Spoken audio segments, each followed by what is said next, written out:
Capitalism versus Socialism. I just need to share some of my observations over the last 80 years.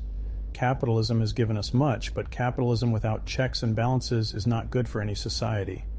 The following are a few of my personal observations. In our winter trips to the U.S., we became friends with many U.S. families. One of the families had a daughter who had worked as a nurse in a hospital for over 10 years.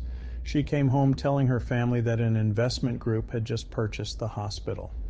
That group had developed a reputation for buying up hospitals and then drastically cutting staff to increase profits and impress their investors.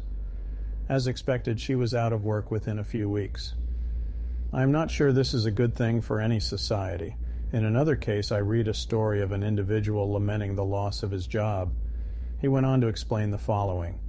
With the growth of the internet, there have been many entrepreneurs developing startup companies offering internet hosting services. With our competitive systems, a few soon emerged as outstanding companies and began to dominate the market.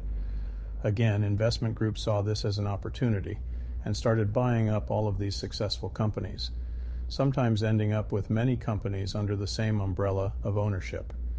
As an investment company, their priority is profits only, and customer service and product reliability go to the bottom of the list.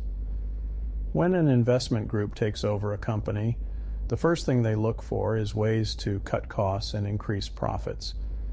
And that usually begins with cutting staff and selling assets. Once again, this is a picture of the bad side of capitalism without checks and balances. Unfortunately, our Western society is driven by profits, and that is sometimes not in the best interest of the general public. Socialism is often associated with ruthless dictatorships. Nothing could be further from the truth. As I understand it, socialism advocates the government running everything in order to look after the best interests of the people. However, over the years, I have had situations where I've been dealing with provincial governments with socialist leanings. Whether it was dealing with rude civil servants talking down to me, or watching examples of government-run organizations ridiculously overstaffed and inefficient, there are many parts of our society that must not be profit-driven, and most Western countries have accepted and implemented this need. Probably some of the best examples of countries with socialist leanings are the Nordic countries. Yes, they have socialist leanings, however, they're still able to use capitalism to generate many successful companies. I hope this has given you something to think about.